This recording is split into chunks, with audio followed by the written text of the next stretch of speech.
Good morning, ladies and gentlemen, and most importantly, a very, very happy World Otter Day to you all. It is with great pleasure that I welcome you to this webinar, the first of two webinars for IOSF today, and it's great to be joined by so many people and otter enthusiasts from around the world. So thank you for joining the IOSF World Otter Day webinar. For the two-part webinar, as you know, we have the morning webinar, which is focused on Europe and Asia, and then the webinar that will take part in the evening, which is focused on the Americas and Africa. We are delighted to have had registrants from 170 people across 32 different countries. So it truly is a world webinar that we have today. As many of you will know, IOSF launched World Otter Day to celebrate otters and, most importantly, raise awareness and support for their conservation. This is now the 9th year of World Otter Day, and throughout the years it has grown and gone from strength to strength thanks to people like yourselves, and for this we can only thank you. This year we have events in 45 different countries at our last count, including Sri Lanka, Germany, Brazil and the US, across every continent bar Antarctica, and it is so great to see so many otter events happening worldwide. And again, we thank you and all the other event holders for that. During the webinar, you may have questions for myself or any of the other panelists or speakers, so feel free to use the questions and answers and the chat boxes. I will then ask them to the people that are presenting, or obviously answer myself, and hopefully answer perfectly. If you have any questions for certain individuals, then please say so and use the time after their respective talks to ask those questions. At the end of all the presentations, we'll have an open question and answer for all the panelists, and you can ask any questions that you haven't previously. But if it is directed to any certain individuals, then please mention their names for ease. Today, for this session of our World Otter Day webinar, we are delighted to have 5 different speakers from 5 different countries talking about 5 different aspects, sharing their knowledge, experience and enthusiasm on a variety of different topics. This morning's sessions, we will be offered the following presentations. We have Hiroshi Sasaki, who is talking about Eurasian otters in Japan and their possible return. We have Saeid Naderi talking about Eurasian otters in Iran. We have Gleb Sedash talking about the status of otters in Kygyzstan. We have Josep Xarles Ribas, who is talking about otter monitoring in the Besos and Tordera River basins in Catalonia, Spain. And we have Nitya Navalkar, who has produced a video in search of the smooth-coated otter in India. The order will be as follows. We're going to start, we've had a small change for the speakers. We're going to start with Saeid Naderi's video, followed by Gleb Sedash, followed by Sasaki, Josep Xarles on Catalonian otters, Nitya Navalkar will finish, all being well. So, without further ado, I would like to pass over to our first speaker, who has kindly prepared a video for us on his presentation, The Status of Eurasian Otters in Iran. Again, without repeating myself, I would ask if you have any questions, just put them in the chat box. Saeid is here to answer any questions following the video. I'll give you a brief introduction into Saeid himself. So Saeid Naderi earned his PhD degree at the University of Joseph Fourier in Grenoble, France, and graduated in 2007. Since 2008, Saeid has worked as an associate professor at the University of Guilan, Iran, apologies for the pronunciation, in the Natural Resources Faculty, Department of Environment from 2008 up until now. The focus of Saeid's studies is biodiversity, with the main spotlight being on the biology and ecology of wildlife in Iran. So I'm going to share my screen and share Saeid's video, and I hope you enjoy. And Saeid, thank you for preparing this for us.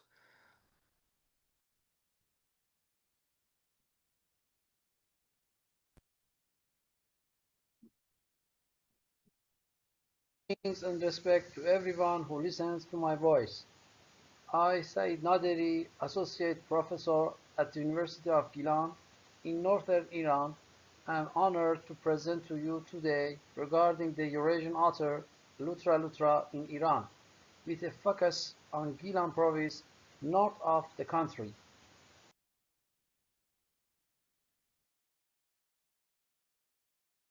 As introduction, you see the map of Eurasian otter distribution in Iran based on the study that conducted by Mirza et al. In 2006. In fact, the Eurasian otter has a wide but patchy distribution in Iran. Its potential range is confined to aquatic habitats and their surroundings, from the Caspian lowlands in the north to the southern coastal area and from the easternmost to the west. The species is found in most of Iran's aquatic ecosystems, rivers, wetlands, lakes, pools, etc. Extensive distribution, however, does not mean the species has a high population or high density.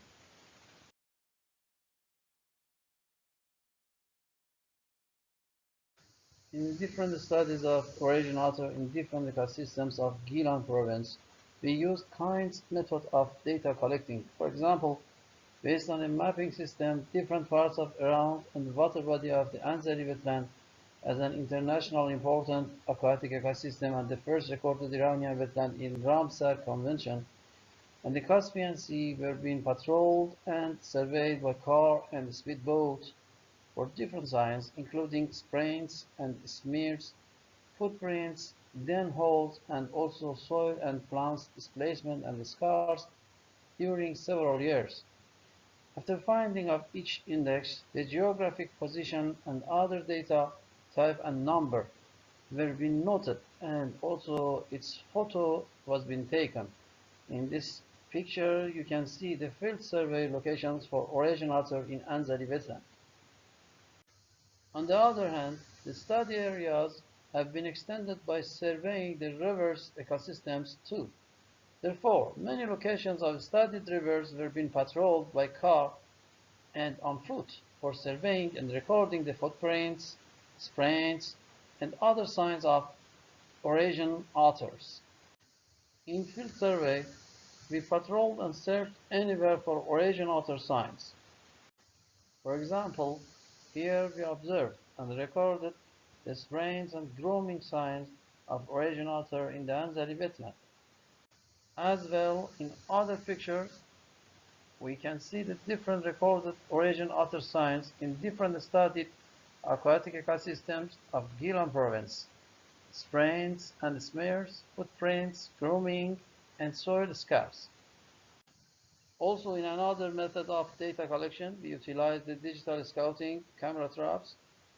Our installed cameras succeed to take the photos and movies of Eurasian otter.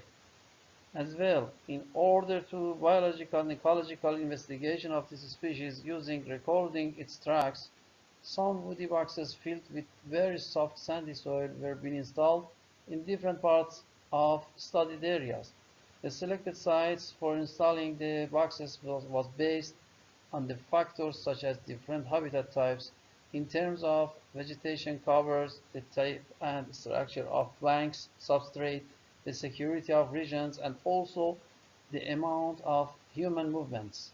The check and investigation of the woody boxes were being done during successive days, 3 to 5 days, in some periods of time.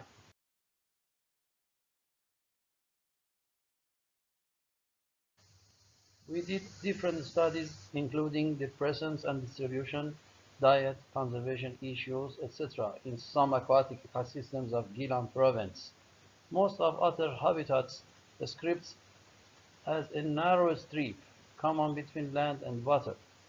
It seems this is due to high energy costs of fishing in deep aquatic ecosystems. Thus, shallow banks, small peninsula, and developed terrestrials in water as promontory are the best habitats for this species and the most probable areas for finding its indices. Also, some structures such as sandbanks are so appropriate for performance of different behavior like fur clearing, grooming, and slittering. As well, distribution of this species correlate to vegetation covers condition, the canals and runways within Everglades. All of these conditions are in different parts of Guilan's province aquatic ecosystems such as Anzali wetland. The distribution maps for this species were being prepared based on recorded observations of a variety of indices such as sprains, land smears, footprints, soil scars, and slithering signs. Based on observations in Anzali wetland as a model, while there was some restriction in the study of Eurasian otter during spring and summer due to progressive vegetation growth, the performed study based on woody waxes installing showed its permanent presence in some regions. The regions were permanently used by otters recognized as hotspots. These places have different habitat types such as soft and sludgy soft sand substrates, grassland, hard hilly substrate at riverbanks, and destroyed hunting lodge in aquatic vegetation covers. Most regions were used periodically by this species that indicate its movements along shoreline and in the canal or river from environments. Many regions showed the non-attractive conditions for this species, including open water body away from the banks and weedy vegetation of edge that were a little over the water level. Thus, we can imagine the presence of Eurasian otter in different parts of Anzali wetland, but its distribution isn't uniform in different seasons in all parts of Anzali wetland. The obtained results of woody waxes show that Eurasian otter has a permanent presence in some regions. These regions are consistent with our recognized hotspots of Eurasian otter in Anzali wetland. For example, the installed box in western part Homeran region and the installed box in central part Siyah Dervishan region are among these hotspot regions. These two regions are different regarding habitat type, so that the first region was on remains of a distracted reef placed in open water zone covered by submerged aquatic plants, while the second region that also were as hotspots of Eurasian otter's presence, whereas a river environment with nearly high bank and with soft sandy substrate that is suitable and attractive conditions for resting, slithering, and grooming. In spite of all restriction factors to survey, the absence of Eurasian otter in spring and summer from some locations is clear, particularly in stern part at Nokhale region, were recognized as hotspot also. In this region, the presence of species took place from September, while before this date, because of very low water level and a high bank with dense vegetation cover, any present signs hadn't been observed.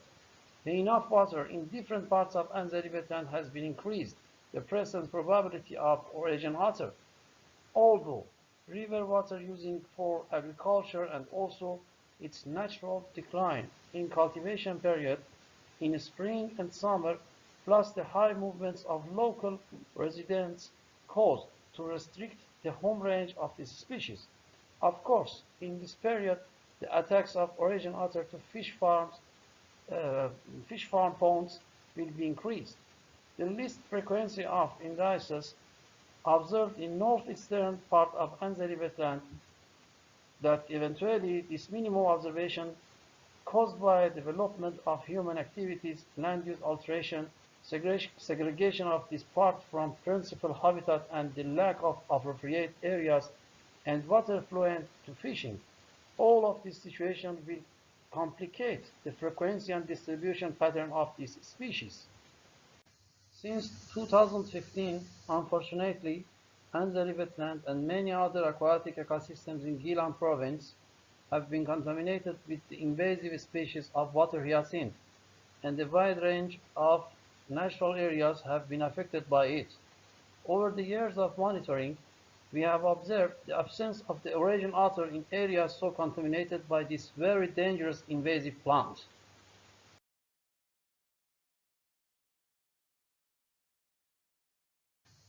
Furthermore, the survey along rivers showed the presence of Eurasian otter, while most of observations and collected sprains were in silent and favorite places along rivers. Also, many signs found around places with human disturbances, particularly in riverbanks, on the bridges and roadside. Eurasian otter has a continuous breeding cycle and mating can take place either in water or on land. The main mating season is from February to March or even July. Each female usually gives birth to 2 or 3 cubs. After 2 months gestation and 3 months weaning, the cubs begin to leave the nest. The young usually stay with their mothers for up to 14 months. The obtained results of installed woody boxes in our study not only showed the spatial and temporal distribution of adults, but also showed the presence of young Eurasian otter from September. The captured photos and movies by installed camera traps showed that the Eurasian otter in Anzali wetland is a nocturnal species with more activities in the early morning and night in solitary or social life in groups up to 3 individuals. Different habitats provide variety of biological resources. Food is the most important biological need of organisms. Diet investigation based on strains of Eurasian otter also showed the role of different types of habitats on prey availability.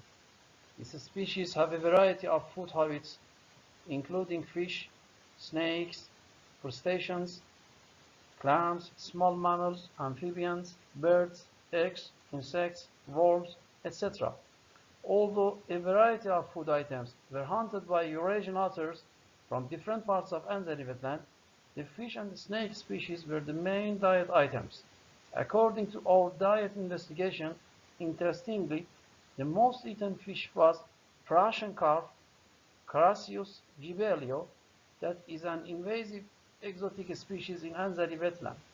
Thus, Eurasian otter in Anzali wetland can be considered as an important factor to control of this exotic species. We published the data obtained about the Eurasian otter in Anzali wetland regarding its distribution, diet, and also threat factors in the IOSF Otter Specialist Group Bulletin. Also, in a spatial paper on trophic flexibility of Eurasian otter in Anzali wetland, assessed by fecal and stable isotope analysis, we studied spatial variation of species diversity within and between feeding items. According to obtained results, the otter's trophic level was higher than the trophic levels of other Anzali wetland predators, such as pike. Bayesian mixing model showed the ranking of source proportion contributions of fish, reptiles, insects, crustaceans, amphibians, birds, and mollusks, respectively. When considering only fish species in the Bayesian mixing model, Prussian carp was the main fish prey in the otter's diet, accounting for 47%. Based on the results of this study, the Eurasian otter plays an important role in the ecology of Anzali wetland ecosystem, even though it preys on exotic species such as the Prussian carp and the oriental river prawn. In other studies, which conducted on inlet rivers and coastal areas of the Caspian Sea, we studied spatial and temporal variation of species diversity within and between feeding items. Different analyses did for inferring the spatial and temporal variation in different inhabitant ecosystems of Eurasian otter, including wetland, rivers, marine coastal areas, estuaries, and complicated interstitial environments. The Buja National Park, as a terrestrial marine national park, is a very important national ecosystem in Iran with rivers, wetlands, and estuaries areas and containing variety of ecosystems that we studied with keystone species there.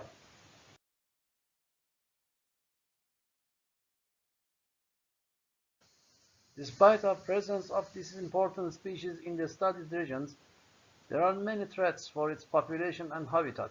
Habitat destruction and fragmentation, change of natural structures and landscapes, different kinds of pollution, killing as a pest of aquaculture and fish ponds, overcrowding of local people and their different uh, unsecure activities, roadkills, and etc.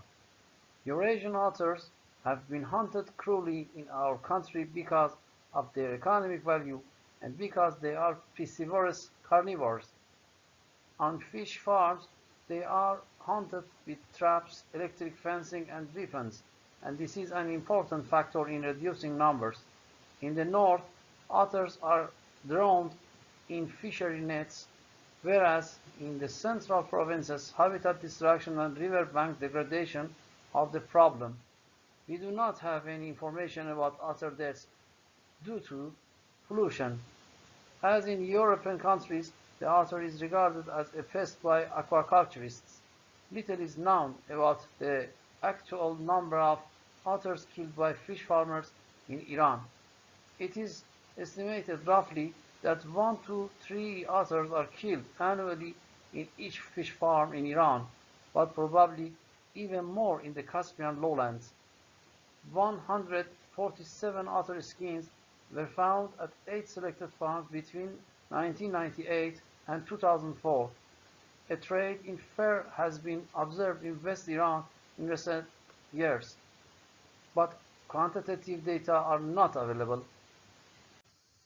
During the study of this species in Anzali wetland, we found 7 carcasses of Eurasian otter from different parts. We observed that after death of an individual, we could not find any signs and tracks in adjacent region. It seems the Eurasian otter population in some regions of Anzali wetland is very fragile. In this image, the locations of otter carcasses were shown in red points.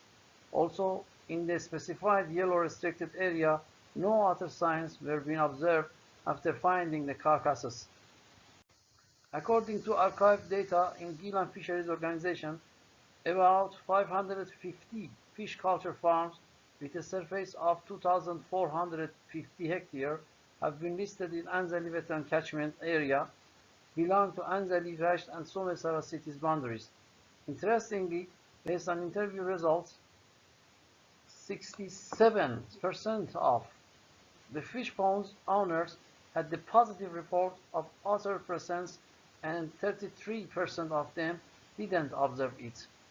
All regions are around the main rivers which used as natural habitat by otters. However, we found Eurasian otter signs in fish ponds near to Anzali wetland. Most of fish farmers had negative reports of otter damages. It seems that Anzali wetland can provide the necessary food resources, for example through prosh and carp, as described before. Thus, generally, the Eurasian otter needs full protection due to the high mortality caused by fish farmers around the country. IUCN categorizes it as near threatened and CITES lists in Appendix 1. However, this species is endangered according to Iran's Department of the Environment. Conservation actions in Iran include preventing illegal hunting, working with local fishing communities, and conservation and restoration of habitats. Thank you so much for your attention.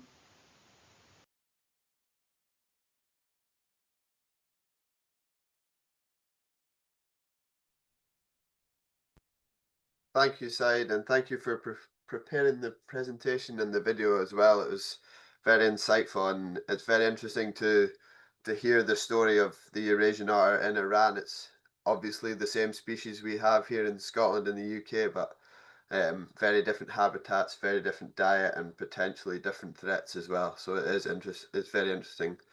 That's my pleasure.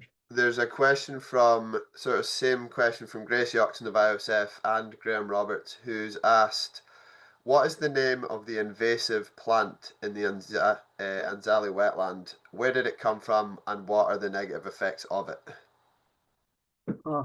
That is the water hyacinth. Water hyacinth, yeah. The origin is the American continent, I think, and we didn't know about the origin and the entrance in under wetland. But unfortunately, the DOE organization didn't work many for the prevent of this plant, and during about 10 years, it extended in all of parts of the Anzali wetland.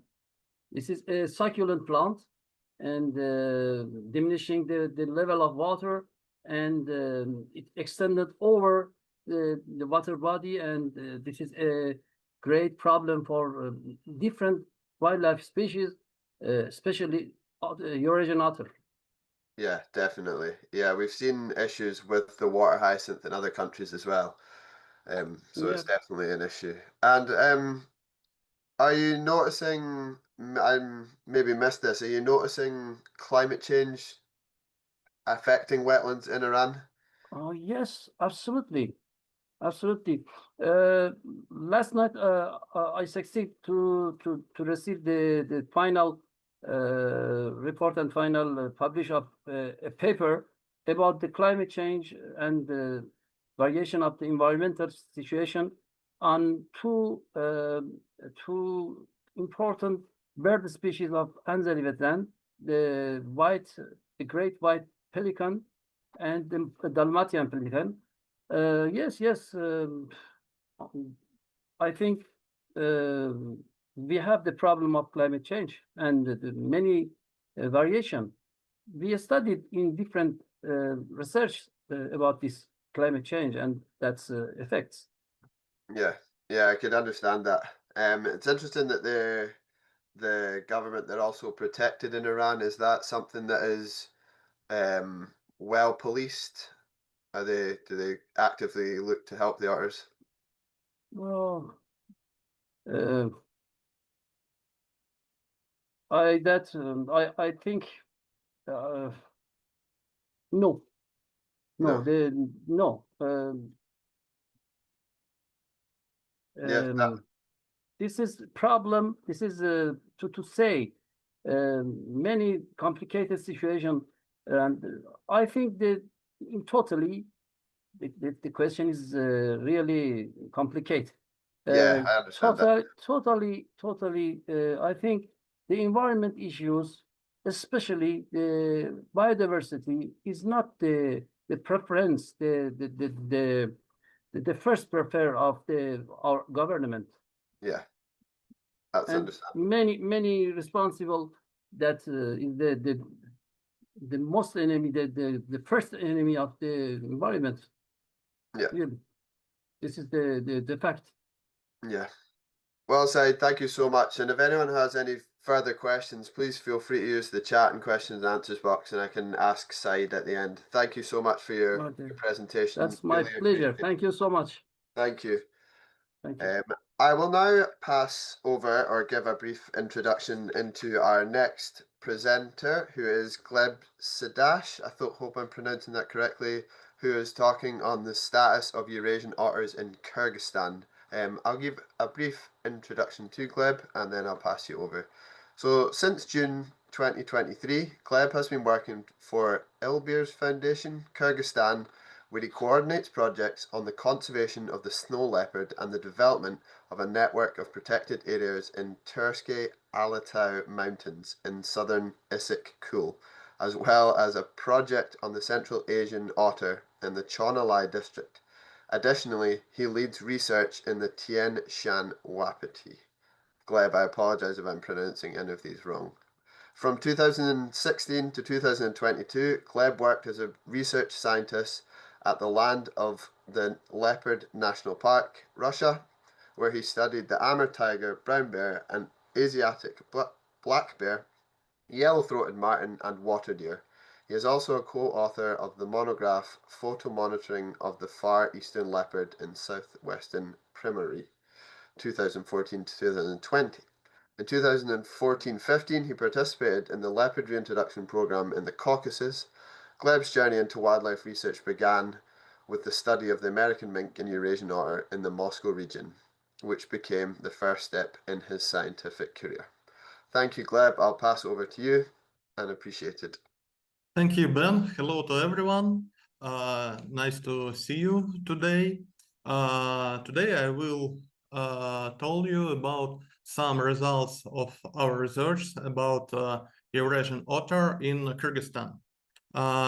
It is this research we implemented now too, because now we have the third step of it. But previously I will told about another aspects of otter ecology and about otter previously otter research in this part of the world. We realize the first otter project in Kyrgyzstan, the special otter project in Kyrgyzstan in last, I think, 20 more than 30 years, because in this area there are a small number of special research for small predators like otter. The biggest part research about snow leopard, about mountain ungulates, and now we work in project that was with help of a small grant program of Jeff and the UNDP. And in this project, in our plan, we had different surveys about Eurasian otter, about its habitats, about threats of Eurasian otter in Kyrgyzstan, and about its diet. But a lot of things were changed because the data that we collect was interesting and changed all. The Central Asian otter is included in the Red Data Book of Kyrgyz Republic. Its status is a third free category critically endangered. Previously, the Eurasian otter live in all big rivers and all big watersheds of Kyrgyzstan. Two words about Kyrgyzstan, about this land. Kyrgyzstan is a Central Asia country. It is the How Mountain area. The square of Kyrgyzstan is about 200,000 kilometers, and the biggest part of this area is the high mountain ridges. Previously, river otter live in all big rivers and in Issyk Lake. It is a very big high area lake. In Chatkal, Narin, and Alay basins. But after the years, in second part of 20th century, the number of otters is declined, and the number of areas where people see the science, peoples and scientists can find the river otters is declined too. In last version of Red Data Book of Kyrgyz Republic, there are a last area with approved population of river otters, and it was in the southern part of this country, in Chon Alay district in Alay Valley. And our project in first time was about that area, about Chon Alay district. It's the southern part of the Kyrgyzstan. I will show it later on the map.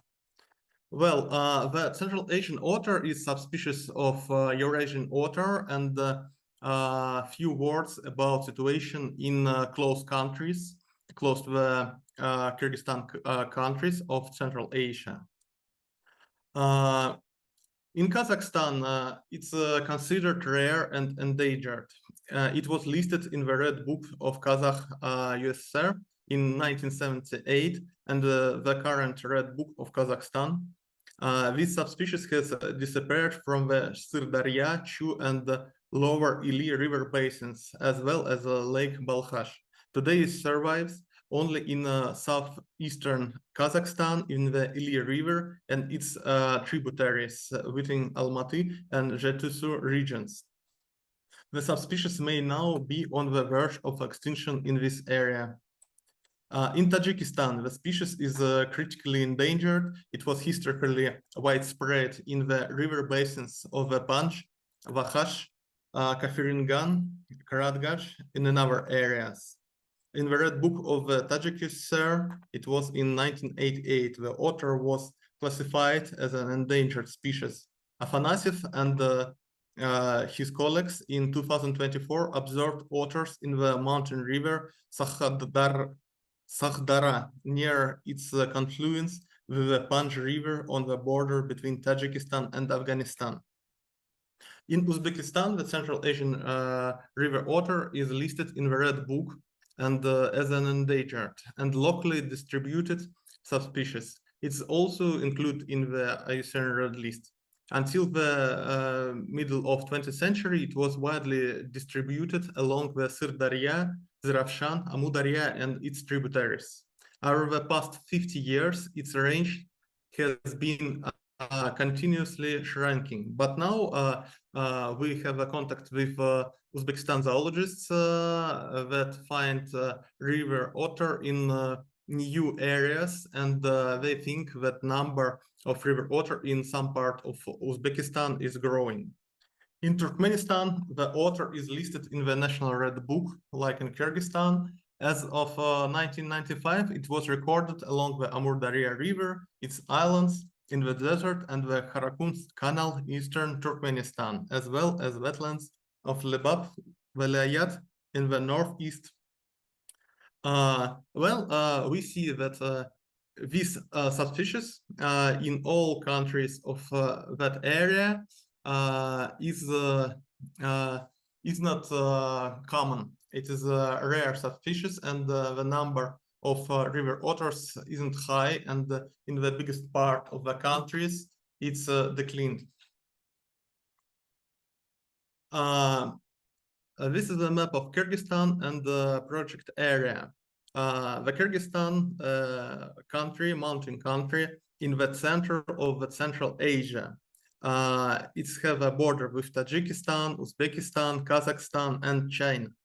And our project area was in the southern part of Kyrgyzstan, because in Chonalai district was considered the last confirmed habitat of the otter in Kyrgyzstan. We have information about cases when people saw otter in another rivers in another part of the Kyrgyzstan, but in Red Book it was information what we used for base of our project. The last confirmed population was in Chonalai district near the border with Tajikistan.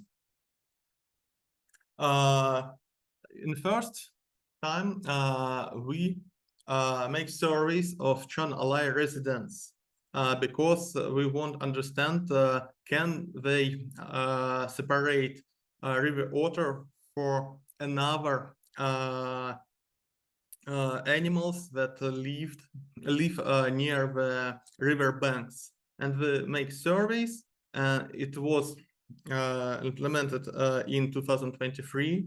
A questionnaire was developed consisting of 27 questions, including general information about the respondents, the questions on otter sightings, question on river use and river bank practice.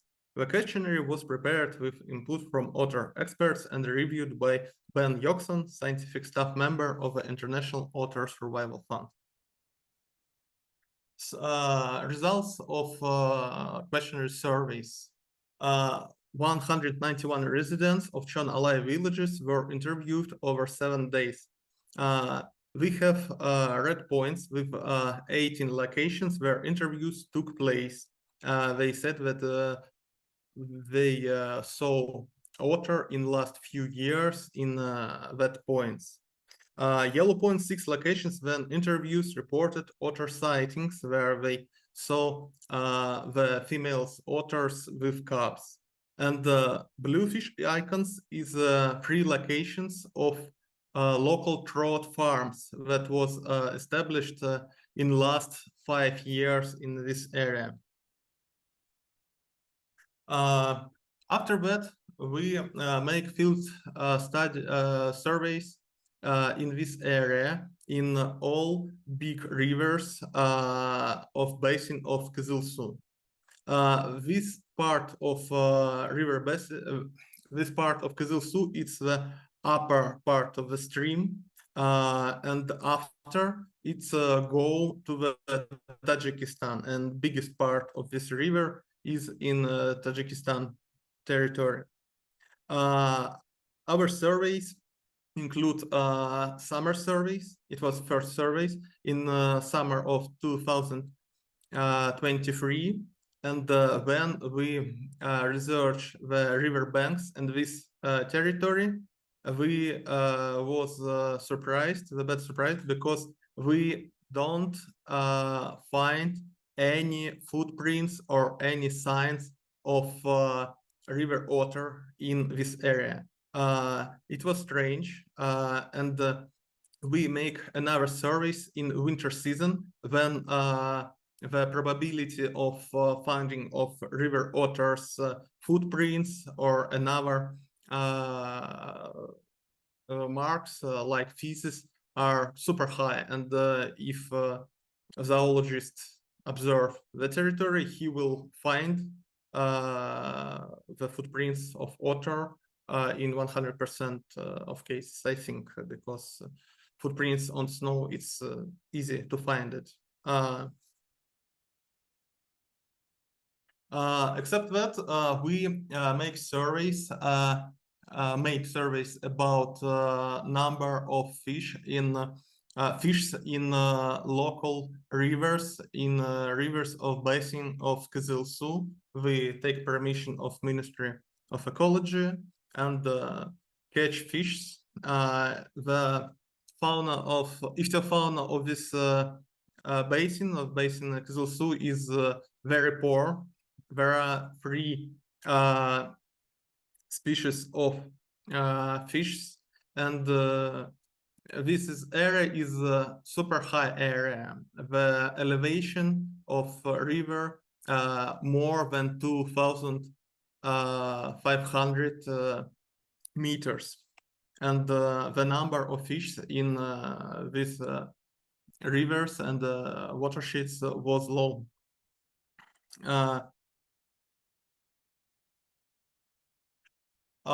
We register our frogs or trots that live in this valley, and their number was low too, and we find only 1 species. It was Pevtsov toad, and the Pevtsov toad couldn't be the main feeding object of river otter.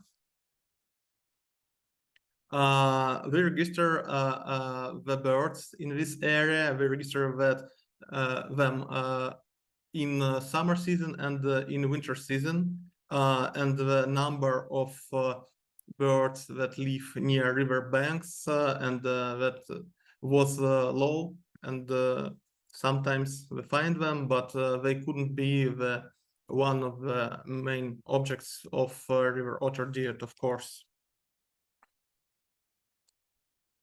We made a cycle of mammal fauna surveys. We try to estimate the number of small rodents. We try to estimate the number of big rodents, and we register all footprints in winter of wild animals. The more interesting data that we collect was taken from winter season. We register the Talai hare, register the gray wolf, we register the red fox, the jackals, the stone marten, the Mustela erminea, the mouse weasel, and small rodents, and boars, and the ibex, and of course domestic dogs, domestic horse, and domestic cows, sheep, and the most interesting object that we find was American mink. Previously in previously researched, there are no information about American mink in this area, but we find some points, some places where the number of footprints of American mink was high. We install photo traps near river banks and in different part of the Kygyzstan basin. And we have photos of stone marten, gray wolves, jackals, foxes, boars, hares, small rodents, but we don't register the river otter. We register a lot of different species of local birds with a low number of ducks or another close riverbanks birds. We register the peoples, the fishers, part of them try to take our photo traps. After that, we find these photo traps because we work with local communities and peoples give them back the photo traps. And we don't find any footprints. We cannot do any photos by photo traps of river otters. We find stone marten, we find the American mink, and a lot of another species, but we don't find the river otter. And this place is the Chon Alai district, the Kyzyl basin. It's a hard area to the otter, by my opinion, because the square of areas with forests, with valley forests, is very low. It's like islands, and around that it's a grassland with super high number of livestock, and in the river we couldn't detect enough fish for otter, and in this area a lot of jackals and gray wolves that patrolled the river banks, and except that very important factor how we think is the new organized trout farms in this area. It's we find by questionnaires we find 3 points, but after that we find 2 another trout farms. It's very small farms with a low number of trouts, and it isn't protected by wild animals or wild animals include mammals and birds, and the number of trouts at this farm is low. It's near 100 or 200 individuals of trouts, and we have information about poaching and killing otters at that farms. And it's strange because local peoples, when we do questionnaire, they told us that they saw otters in this area, and we have information that they sure that it was otters, but we think that they mixed them with American mink, with stone marten, because the places that they point on the map and the places where we find American minks and stone martens was same. After our winter surveys, we make additional surveys in the Kyzyl River Basin, search otter tracks in February 2024, installed the photo traps in 2023-2024, and search otter tracks in December of 2024, and make additional ichthyology samplings, surveys of rivers of Kyzyl basin, but we don't find the otter in Chonalai now. Maybe the single individuals can came from Tajikistan to this area, but now in Chon-Alai district, there are the breeding population of river otters. In this slide, you saw the American mink tracks that we found during field work.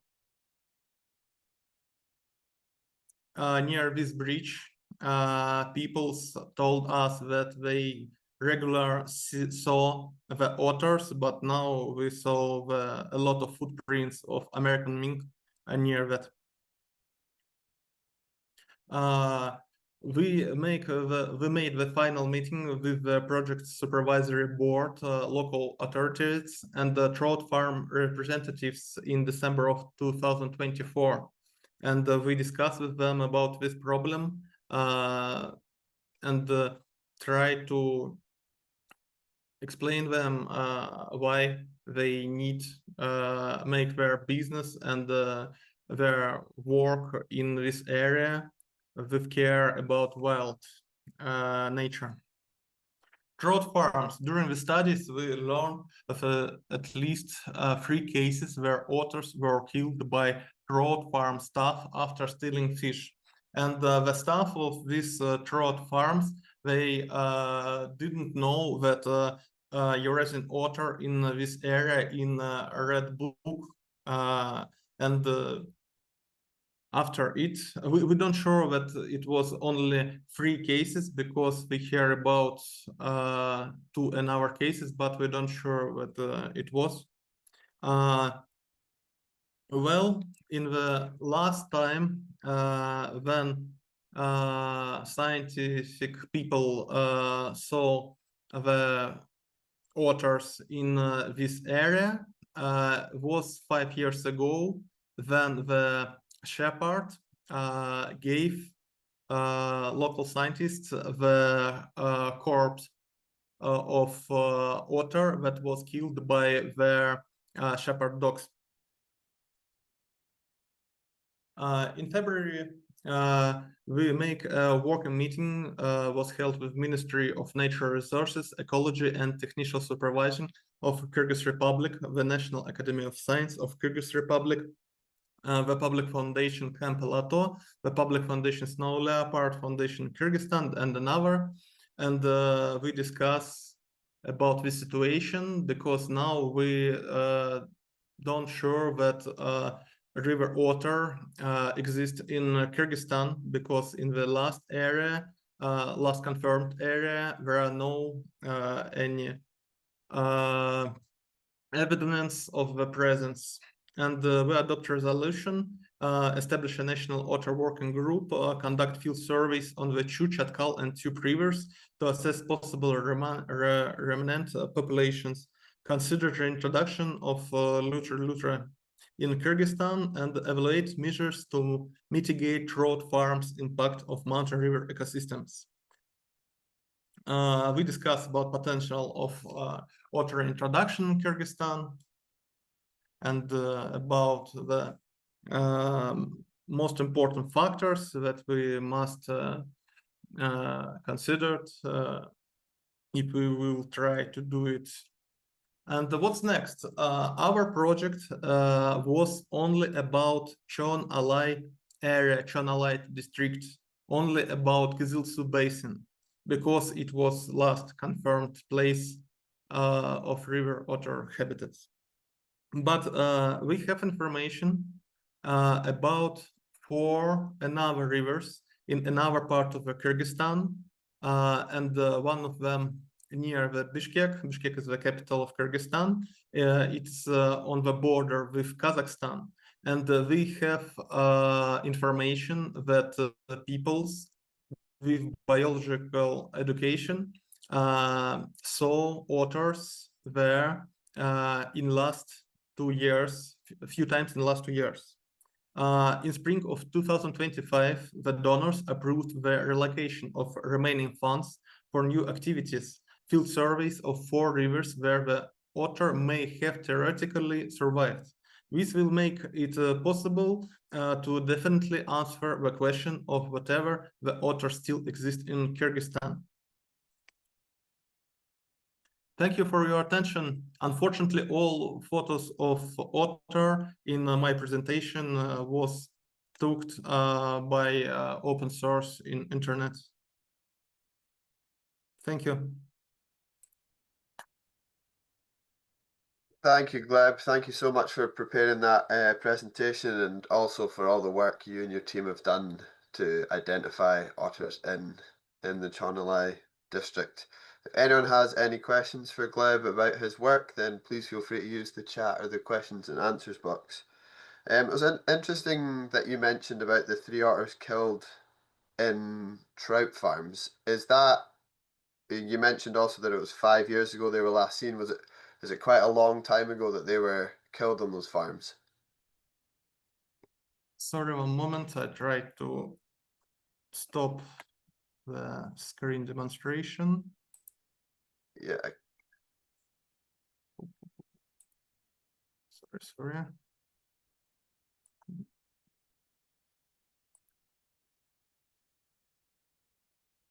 No. One moment. I can stop if you want. Yeah, do it, please. Stop. There you go. Oh, thank you. No problem. Yeah, so you mentioned the 3 otters that were killed in the trout farms. Was that recently, or was that a long time ago? No, it was a free case. It were free cases in last 5 years. Okay. Confirmed free cases. But I sure that the population of river otter in this area in Kygyzstan basin in Kyrgyzstan territory was in very bad conditions and before that, because Yeah. it's very interesting that Kyrgyz people are nomad people. And previously in last centuries before Soviet Union, they don't use fish like food. They thought that fish are water worms and don't use these resources. And the number of fish in watersheds of Kyrgyzstan was, it's not super high, but much more higher than in last years, because now the fishing is very popular. We have a lot of photos of fishers that try to catch fish by nets, and part of them use the nets and they use the traps, poaching traps, and you know that a lot of cases when otters dying in that.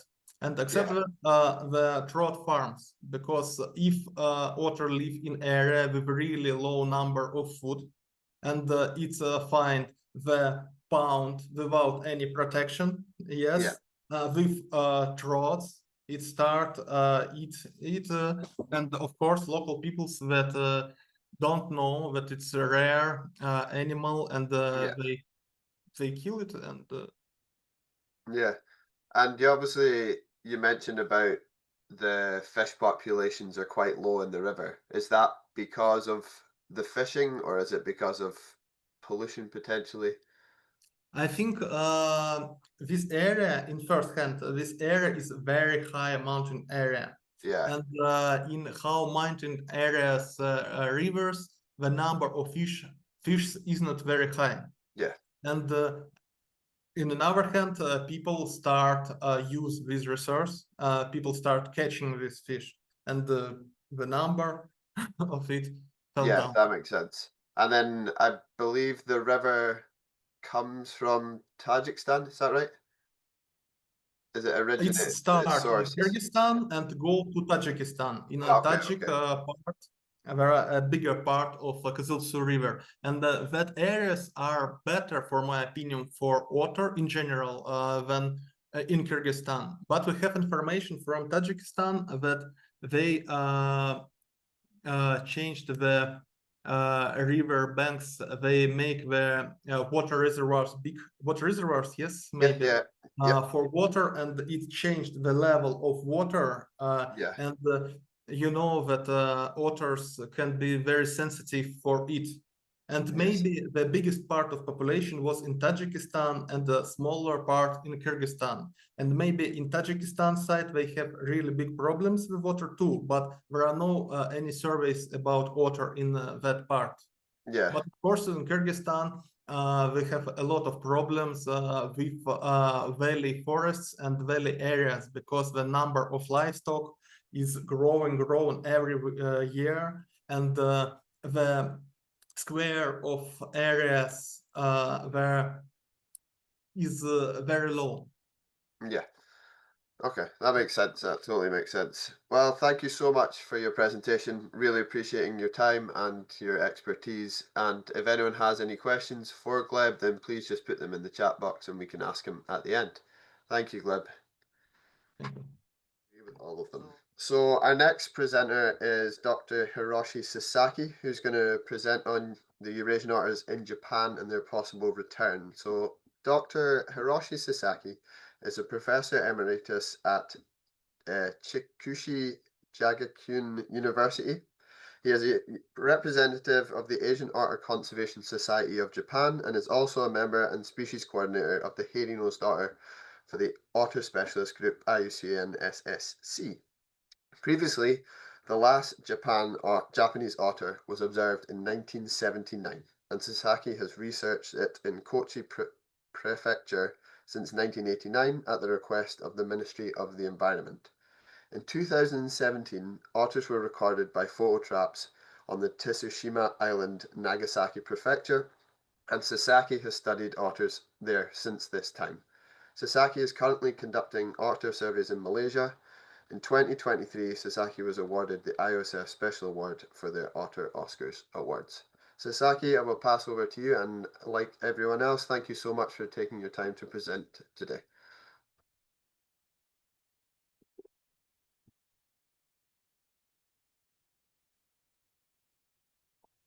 Yeah, thank you, Ben, for giving the opportunity to present the situation of otters in Japan. So I'd like to start my presentation files. So, Yep.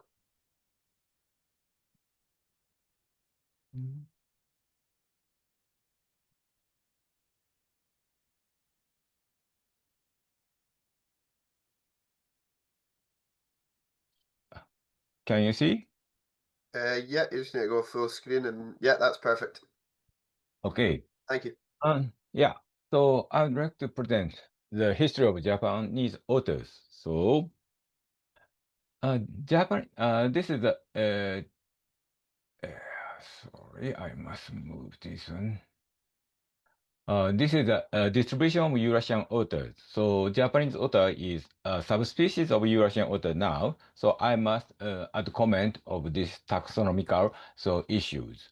So Eurasian otter distribute from Europe to East Asia and from Russia to Sumatra Island. They have very wide distribution.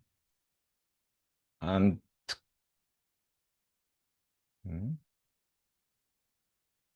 next, yeah. And so in old time, before 1867, otters were common. And so I show the distribution of otters in the 1730s. So this figure was drawn by from the local old records. So in old time in Japan, otters occurs through our countries. And so, but 1868, so samurai government collapsed, and so industrialization had proceeded from this time. Otter was hunted for fur and rivers. Rivers were used for Chinese medicine, and water pollution occurs by industrialization, and also habitat destruction, but for example, reclamation and so road construction along sea coast. And so this figure shows the prefecture where hunting of otter was recorded from 1923 to 1929. So in these 5 years, 325 otters were hunted at least in Japan. But this come from hunting records, so not so correct one. So there are no records in Ehime and Kochi, the last habitat of otters in Japan. And so hunting was prohibited in 1928 because of the decrease in otters, but still they occur through these countries. And so after hunting was prohibited in 1928, so still isolated population remains through the country. And we have scattered records of otters, but gradually they are disappearing. And so one scientist discovered otter. Many people believed otter was extinct. But in Ehime Prefecture, one scientist discovered otter, and so mass media became interested in otters, and so local government started the conservation measures. For example, population studies, captive breeding, protect the area, like that one. They try to conserve them. And so they also estimate the population number of otters. In 1963, the number is from about from 70 to 80 individuals. So if we can conserve these otters, maybe they can survive now. But so in Ehime Prefecture, so the last otter was found in 1975, say disappeared. And also in Kochi Prefecture, so they have still a small population there, they had. So they also local government had a distribution survey and estimated population number is about 20. Very small population there. And so they said protected area. But so last otter was observed 1979. And also central government also tried to conserve them. They designated otters special national natural monument. So in 1960, from 1965, so people must protect them, but we failed to conserve them. 1989, so government ranked otter as endangered species, and so our survey in Kochi started, but I failed to find otters. And my government declared their extinction 2012. And this is a picture of last habitat of otters in Japan. So they live along sea coast, and so they hunt fishes in sea and go into rivers and take rest in shrub along river. They both sea and rivers for their habitat. And so in Japan, so river is not so long, so they must use sea and river both. And so I tried to find otters in Kochi, but only I could find the far. And this is a change in the number of dead otters in Shikoku Island. So in 1954, so otter was rediscovered. And so people are interested in otters, and so finding of dead body of otter increased. And in 1965, so government designated otter special national natural monument. So we must protect them. But dead body, decrease of number of dead body, so decrease happened. So, and 1979, last otter was observed in Japan. So, this decline reflects the number of otters, wild otters. Maybe they are gradually disappearing in this period in Japan. So, this is a distribution of dead otters. So in Ehime Prefecture and Kochi prefectures. So dead body found along sea coast in Ehime and Kochi. And so totally 47 dead body was found in this period before designation of special national natural monument. So plenty of otter was dead water found in this period. But so after designation of special national natural monument, so more dead body of otters was found.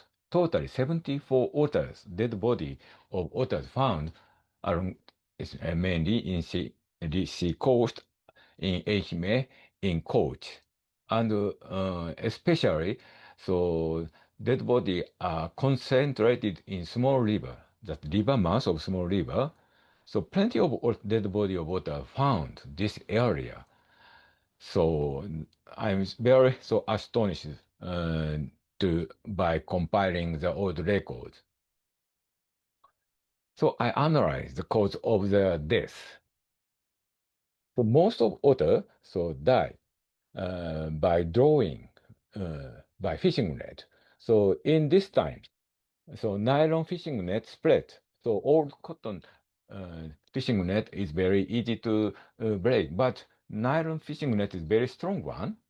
And people said the fishing net around the rocky seashore to catch fishes, and so otter also go into that fishing net to catch fishes.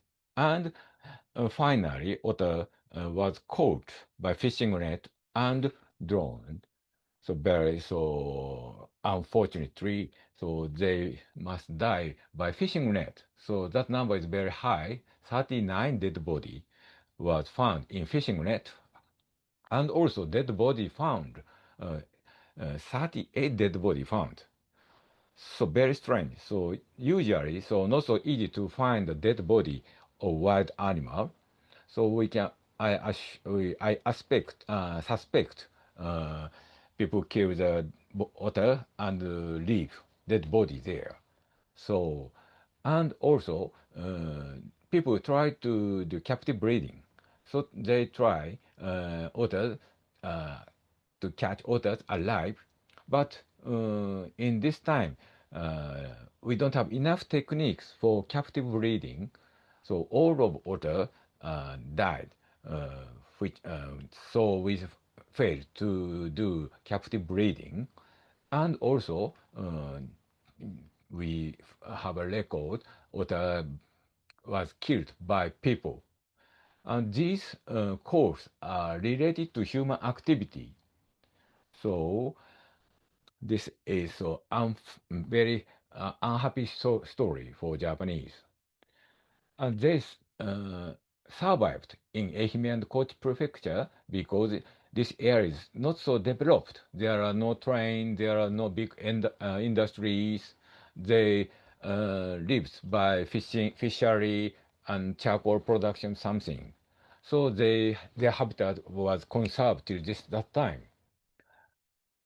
And so law enforcement didn't work after the special natural monument designation. Many otters died and so extinct.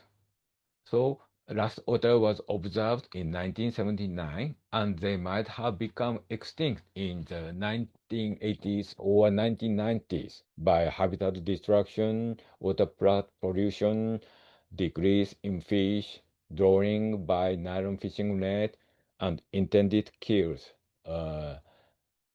So, and they were protected by law. So, but law enforcement didn't work under the pressure of industrial development, and there are no progress in spreading awareness of environmental conservation. So this is 40 years ago.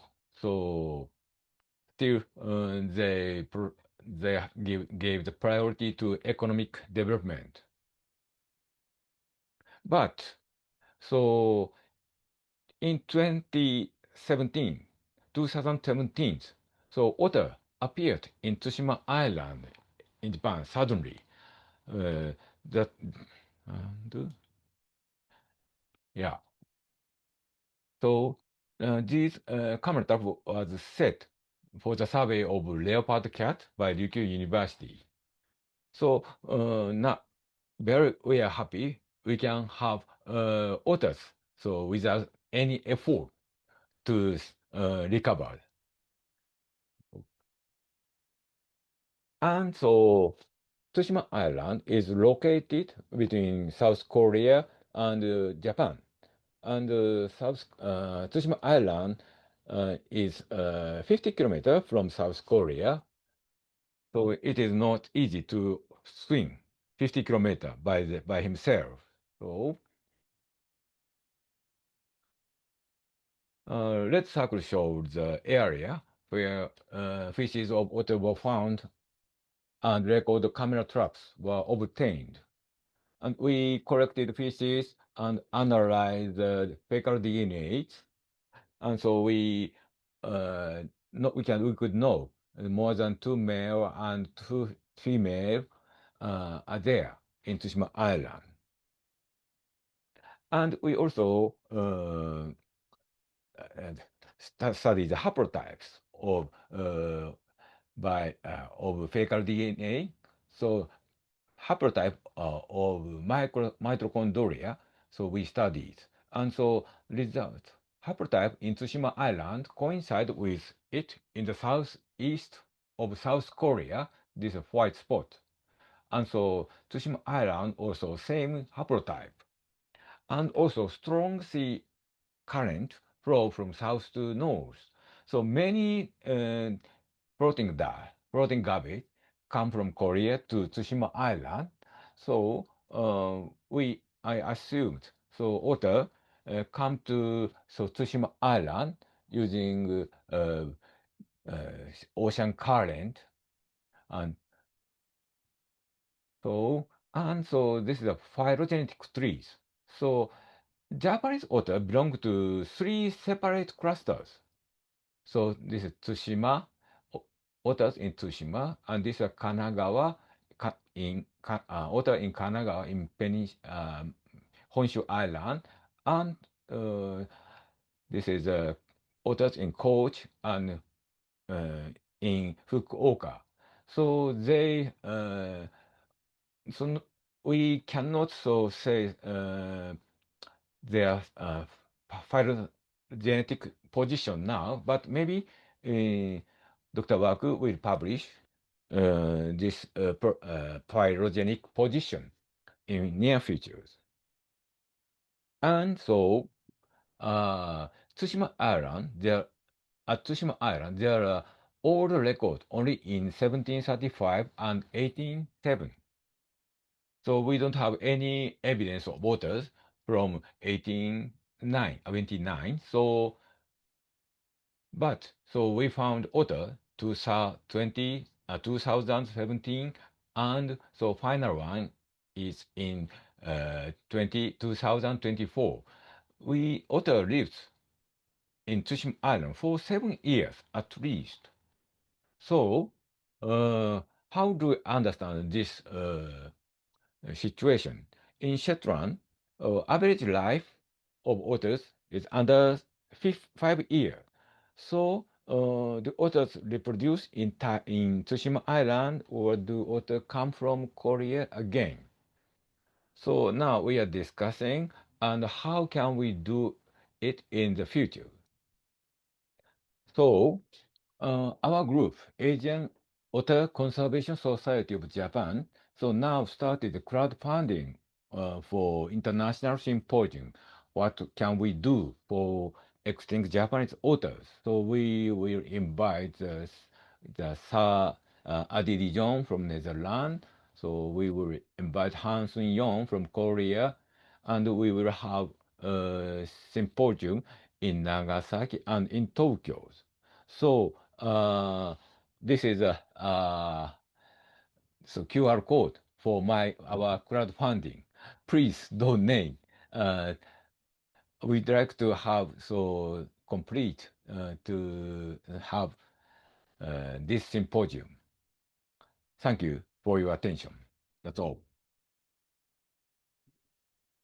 Thank you, Sasaki, and thank you for giving an in-depth sort of history of otters in Japan. It's very interesting. I remember in 2017 when those otters were found, it was very exciting. And obviously that the fact that they've continued to be found over the last 7 years up till February last year is really interesting, and hopefully in the future we will see more otters in Japan, obviously with your symposium. For those that are interested in potentially donating to the work that Sasaki's doing, I will send the link to you following. I'll just send an email after for yourself, Sasaki, and show people what you're doing. Thank you. We have a question in regards to Korea from Graham Roberts, who's asked, do we know the status of otters in South Korea? Pardon? Do you know the status of otters in Korea? Yeah. Yes. So in Korea, so the success to conserve otters, their number is increasing, and so when I had surveyed in Korea, so their distribution are limited in local area, but now their population increase, and sometimes we can find otters in Seoul, big city also. So now, so situation of otters in South Korea is good. So they enlarge their range to Japan. I assumed. Heidi Davis has asked, will the symposium be streamed live or recorded and made available to other otter enthusiasts? So unfortunately, our group is very small, so now we don't have plan to record. So what depends on situation, we must discuss such kind of recording. Yeah, that makes sense. And you talked about breeding in Tsushima Island. Has there ever been any sort of, in the last 7 years, has there been any documentation of cubs, any young otters? Unfortunately, we don't have enough information. That island is very mountainous island, so it is very difficult to survey in that area. So and also not so easy to collect information. But now, environmental agency also try to collect information uh, of otters. Now, I hope they can find good evidence. Yeah. And then for your symposium, you're obviously talking about how you can help otters in the future in Japan. Would that be potentially looking at reintroductions on other islands as well, or do you plan to focus on those ones for now? So maybe reintroduction or one alternative, but not so easy now. So if we conserve the nature of Tsushima Island, so maybe other come from Korea to Tsushima Island again, and they can survive for a long time. And also, if people accept the otters in Tsushima Island, so we try to have some facility to keep otters, and so I must wait. People accept otters in Tsushima Island. That makes sense. Well, Sasaki, thank you so much. Thank you for presenting and your very interesting talk on otters in Japan, and hopefully with your symposium, we'll see a lot more positive news coming out of Japan on Eurasian otters. Thank you. Yeah, thank you so much. I will now look to pass over to our fifth and final presenter, who is Pep Xarles Ribas, who is going to talk about otters in Catalonia. Hi, Pep. I'll give a brief introduction to Pep, and then I'll pass over to yourself, Pep. So Pep holds a degree in biology, specializing in zoology from the University of Barcelona, and master's degree in pisciculture, again at the University of Barcelona. His professional journey began as a volunteer in Barcelona Zoo between the ages of 17 and 22, where he later worked as a reptile substitute keeper at 20, becoming a full-time mammal keeper at 28 and being promoted to mammals team leader at 35. With over 21 years of experience focused on mammals, Pep has specialised in training, enrichment and conservation. He is a co-founder of both the Iberian Association of Wildlife Keepers and the International Congress of Zookeepers, serving as president of ICAS for its first 5 years and as a steering committee member for over a decade. Pep also served as vice president and president of the ICZ. Since 2017, he has been the coordinator of the Iberian Wolf EAZA Conservation Project, EEP, in situ projects technician at the Barcelona Zoo Foundation since 2018, a member of the EAZA Animal Conservation and Translocation Working Group since 2022, and since 2023 the coordinator of the polecat breeding programme in Catalonia. In 2025, Pep also became coordinator of the Montseny Brook Newt EAZA Conservation Project. Throughout his career, Pep has contributed to numerous conservation projects involving mammals, birds, reptiles and invertebrates, including the Eurasian otter studies at Tordera and Besos rivers, Iberian lynx conservation in Catalonia, polecat reintroduction, black vulture recovery, Pyrenean Desmond conservation projects, Iberian wolf rewilding and the Montseny Brook Newt reintroduction project. So Pep, I will pass over to you for your presentation, and once again thank you so much for joining us today. Thank you to you, Ben, to invite us to explain this project. I'm going to go through the presentation.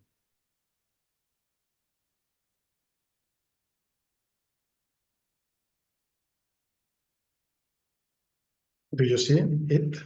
Yeah, I can see that, Pep. Thank you so much. Okay.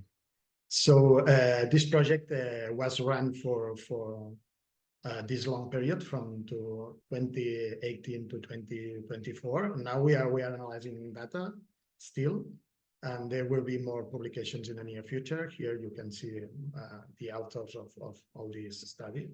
That it was the field conservationist was Arnau Tolrà, who spent a lot of time in the river and made most of the project. I would like to explain a little bit about our foundation. This Barcelona Zoo Foundation is a foundation of Barcelona Zoo. The owner of Barcelona Zoo is a public zoo that is from Barcelona City, and there is a budget to run this conservation project with the aim to make this one plan approach projects with the species that we have in the zoo.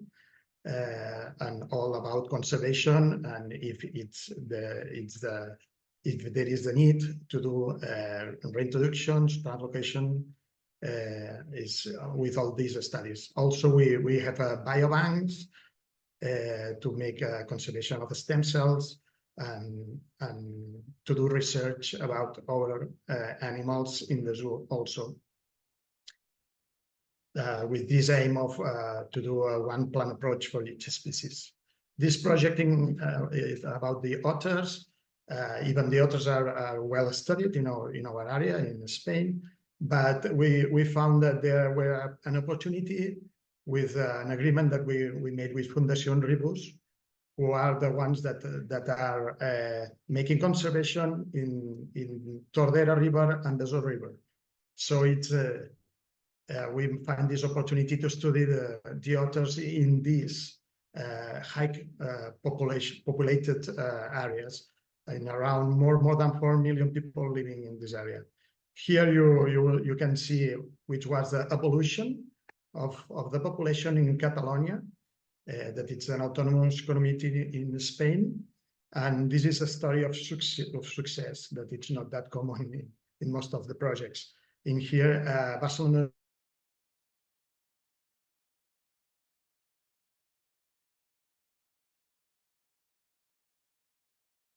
Zoo good job in the reintroduction in the 90s. The animals that comes from the south of Spain in this reintroduction come to the zoo where they do the quarantine, and we put the tracks, the GPS in this time was intraperitoneal, and then released to the wild. So with these improvements of the rivers in our area, the otter start spreading in all the territories, as you can see.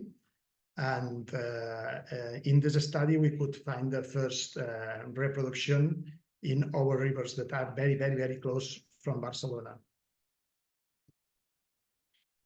The first years we make this program plan, we start monitoring the population as the other projects that we could see. We used, of course, camera trap, but we used a lot of transects into the river. So what we wanted to do to see is if there were reproduction in our rivers, in these rivers, because if there were, it was the proof that the animal was adapted to these areas. So this is one of the aims of the projects, and of course all the other the study of the habitats and the diet, etc. So this is, as you can see, Spain and Catalonia that is in this area. And our project was more in this part of Catalonia. Barcelona is here, so very, very, very close from Barcelona. And as you can imagine, there is a high human pressure, industry, agriculture, urban development. So the rivers are strategic biodiversity corridors. And we wanted to focus on this because there are a lot of people living there. There are a lot of village and a lot of politics, different politics in this area. So we wanted to put this focus on what is the best, or which are the best areas to protect, and is one of the aims of the project. We could do a lot of work in the river thanks to Arnau. We do more than 47 transects of 600 meters each, and we did it twice a year. So we could find the footprints and of course the scats, and with camera traps also, and try to identify all the family groups, and then of course at the same time we describe the habitat. We make parallel sensors of fish, birds, amphibian, reptiles to see what's going on in the river and which are the best areas to protect, and what to do in those areas in between these core areas. So what we couldn't find more in both rivers, in general, we find that the otters in winter are more wide in distribution because they have to travel more to find food, and the activity are more concentrated in summer in these areas where the river are more in well conditions, where the structure are more complex. So for us, we can see that it's an indicator of successful habitat recolonization. So those areas, for us, the otter is the umbrella species to say which areas or how the river can be, which are the actions that we have to do to protect these areas, and if we want to create new ones, which are the actions that are the best to do. And at the same time, we are protecting the otters, and of course, we are protecting the other species that are living in the river. So in the Tordera River, we can find 11 family groups that were stable. In this river, there are more habitat complexity and less human frequency. And we can confirm the breeding in this area. And we find the proximity into the breeding sites were 1.5 kilometers. So there were more areas in good conditions for the reproduction of the otters. So for us, Tordera is well conserved than Besos River, that it's a river that arrived into Barcelona. So the delta is in Barcelona. And of course, it's a river where in not that long time ago, there were no animals living there. And it was a process of changes that permits that all the biodiversity is coming to. So in the Besos, we could find 3 family groups, and this is population is growing. So these implementations of these changes in the river are improving the conditions where the otters can go. So for us is this proof that we are doing, or they are doing the actions in a good direction. And of course, there are a lot of work to do still. So we could confirm the breeding in Besos. So it was a very, very good new, and it was appearing in all the mass media because, as I said, in not like that long time ago, Besos River was there were no fauna there, and this is the proof that all these actions of changing the river, depurating the water, less pollution, and of course there are all at the same time there are these invaded species that are living in these polluted rivers, so the otter could find food in this area. So what we've seen is that in the Besos River, in the delta, there were some otters, but they were more going there to feed. But there were some key areas well protected, more in up to the mountains, more up in the river. So here you will see in this video a family otter. It was the first image where we could prove that they were reproduction.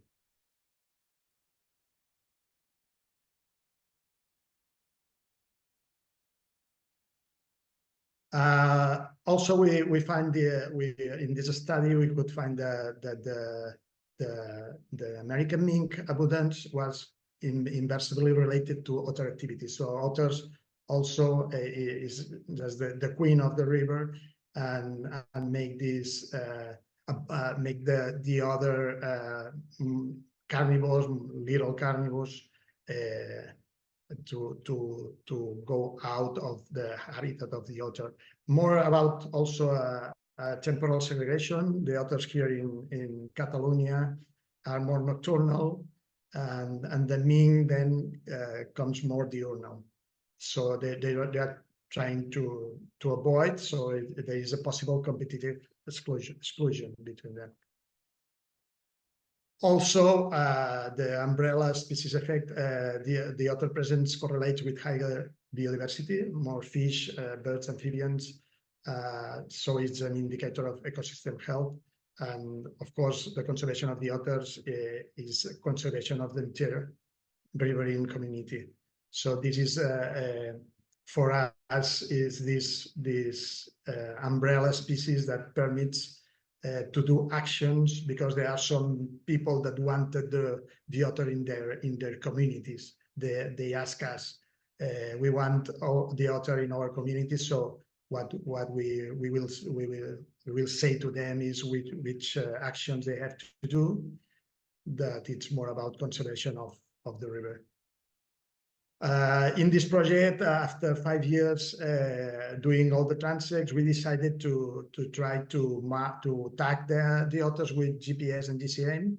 For this, we asked to Adi de Jong, who published this method to track the otters with a leader harness that was designed by him, and also the device. So we asked to him to produce all the devices, and we started to try to capture the otters. It was very complex to do it.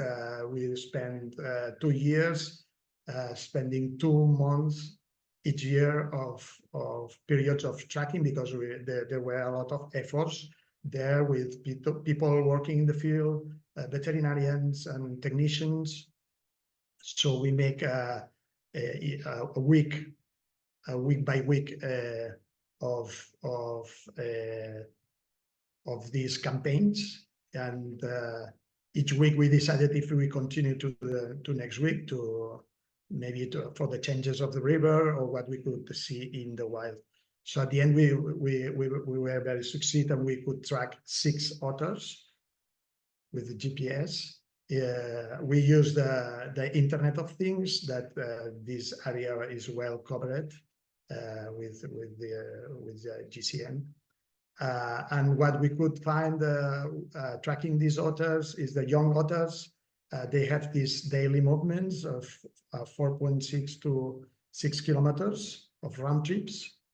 And you can see the home ranges, that it was from 5 to 10 kilometers in the Tordera River. We track only otters in the Tordera River because in Besos River there were this low population we wanted not to disturb, and we wanted not. It was more difficult to track them there, to catch them there. So what we could see is there were these las llobateras, that it's a wetland there in the Tordera, that it's this area that they prefer to stay during the nocturnal rest. So it's an area that we know that we have to protect, especially. And occasionally make these brief excursions to foraging on breeding toads.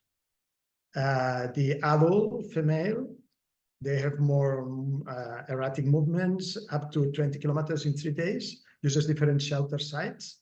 So they prefer quiet places, complex habitats. They avoid human activity, and enters during these cold periods. They go to these oasis areas where there is no human frequency, and they spend this time in this area. But with the males, the problem that we had is that this male could take off the harness. Because he was a big male and has this with his body size, he could take off this harness, so we couldn't have a lot of points fixed to now know more about their behavior.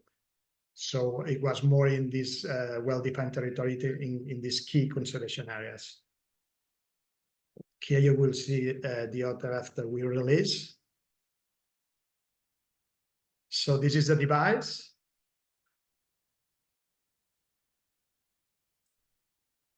We have no problems with this capture and tagging animals, and the harness it was designed to be degraded, so it was they has an area that could be broken, and now there is no animal with this harness, so we don't have to recapture them, and the harness will be released on their own.